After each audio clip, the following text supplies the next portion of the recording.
We're here at Linda Zacks' studio, and thank you so much for having us. Thank you. It's a wonderful space. You can see the creativity oozing from the walls here. And the mess.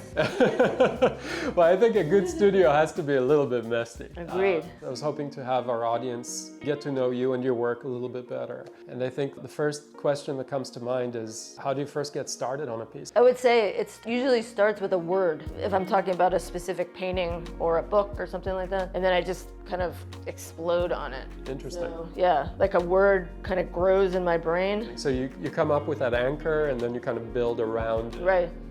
Intuitively. I'm looking at some of the works that we have here. I can see all these little bits of information and life that ends up on the same piece. And it gives it more meaning.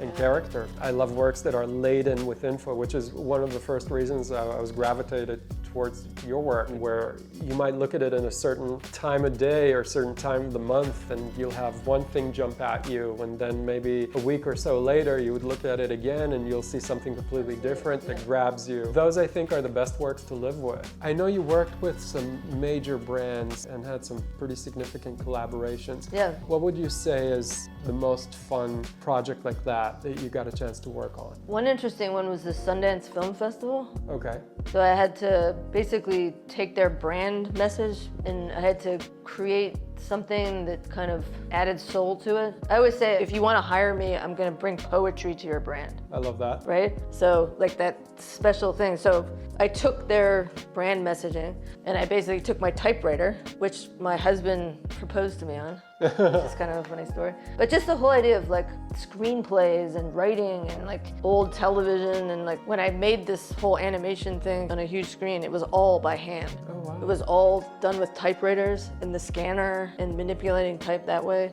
The process was so meaningful. Very to cool. the project. Words of advice to a younger artist who's just getting started and might be watching this. I mean, I would say the biggest thing is finding your voice, you know?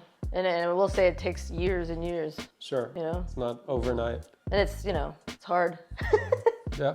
And for me, it's almost like just something I do, part of my DNA. Love that.